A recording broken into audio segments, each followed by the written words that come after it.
Allez, bonjour à tous, j'espère que vous allez bien. Aujourd'hui, une vidéo très complète. On fera une leçon aussi, une petite formation sur le footprint, sur l'open interest, le delta, etc. Donc reste jusqu'au bout, tu risques d'apprendre pas mal de choses, peut-être des choses que tu ne connaissais pas et qui peuvent changer un peu ta vision de voir les choses sur du trading. Donc voilà, on fera un petit cours à l'intérieur de cette analyse. On verra le BTC, l'indice du dollar, pourquoi pas une analyse d'Ether, même si bon, le marché a pas énormément bougé, mais on se retrouve sur des niveaux assez intéressants. Sur le BTC, on est venu chercher notre zone, ici je vous avais montré, hein, qu'on avait des acheteurs agressifs qui étaient rentrés vers les 26 700 $.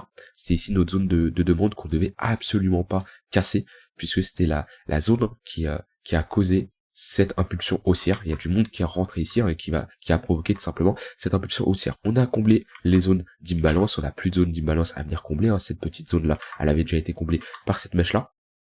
On a pris la liquidité et on essaye de poser un bottom. On a poussé à la divergence haussière, d'accord, donc affaiblissement des vendeurs. On est sur une bonne zone. Moi, ce que j'aimerais honnêtement, c'est casser ici mon tunnel 1 heure, le tunnel qu'on est en train de travailler. On le travaille, on est également sur résistance, hein, précédent sommet. Voilà, j'aimerais bien avoir une nette cassure de ce niveau-là, et là je pourrais passer bullish sur les unités de temps un peu plus court terme, pourquoi pas prendre des longues, hein, si on retourne dans notre tunnel 15 minutes, dans notre tunnel 1 heure, etc. etc. Alors, moi globalement c'est la zone que je surveillerai, la zone que j'aimerais bien qu'on casse pour que je repasse bullish sur du court terme.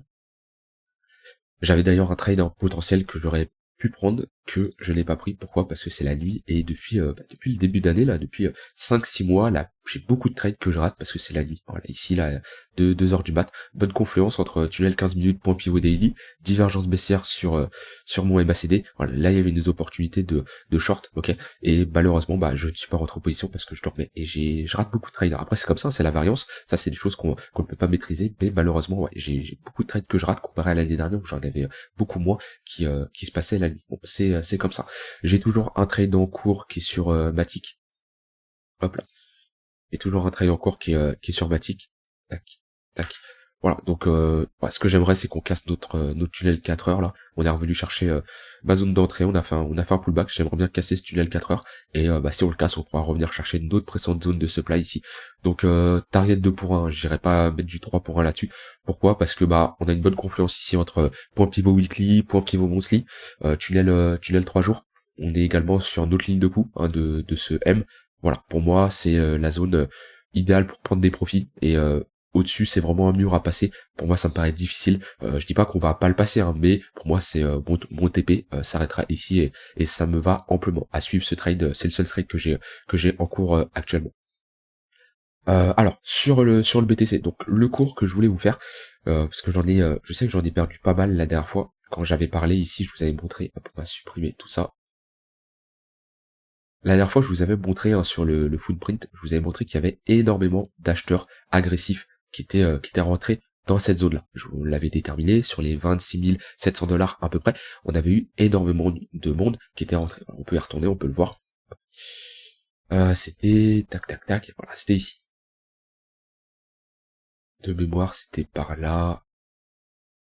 Voilà, c'était ici, dans la bougie, ici, on peut voir tout simplement qu'on a énormément d'acheteurs agressifs, on a un open interest qui augmente et un delta qui augmente. Donc ça nous indique tout simplement qu'on a énormément d'acheteurs agressifs.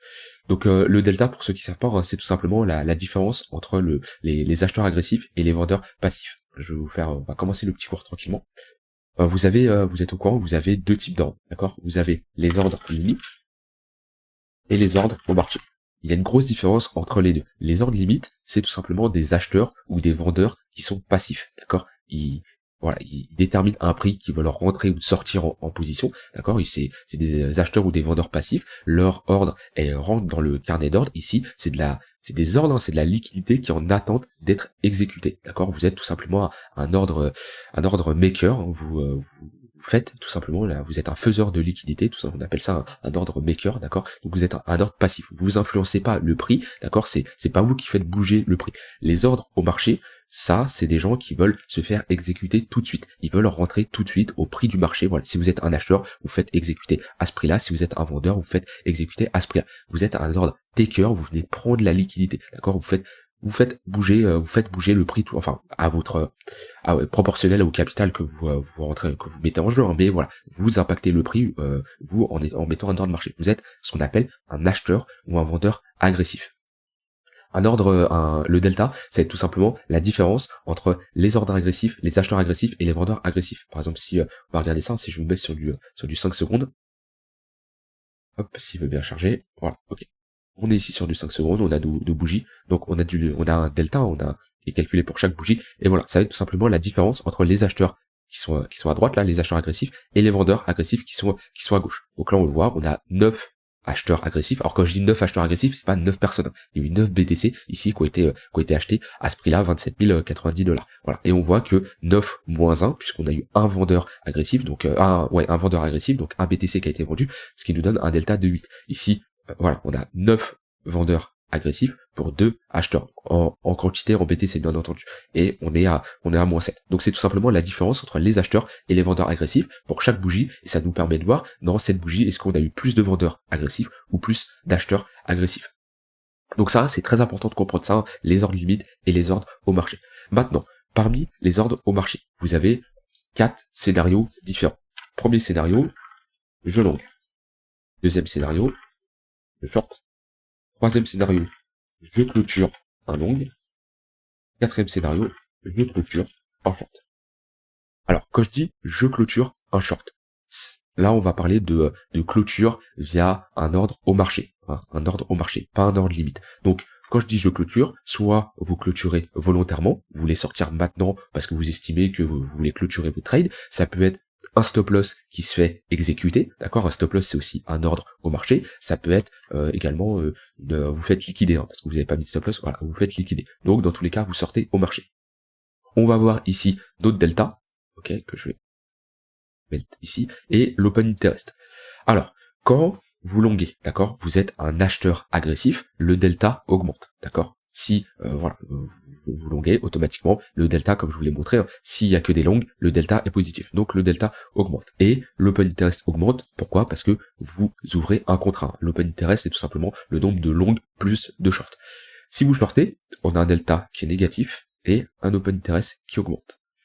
Quand vous clôturez un long, je vous rappelle, si vous clôturez un long, avant vous étiez acheteur, pour clôturer un long, vous passez vendeur. Donc, c'est tout simplement une vente au marché, le delta est également négatif. Et l'open interest est également négatif, parce que là, vous clôturez une position. Donc, on a une baisse de l'open interest. C'est pour ça que des fois, quand je vous ai déjà montré, hein, mais quand il y en a des grosses chutes comme ça, des gros short squeeze ou long squeeze, voilà, ici, on voit qu'on a une chute de l'open interest, parce que c'est énormément de gens qui se font liquider, et du coup, on a une baisse de l'open interest.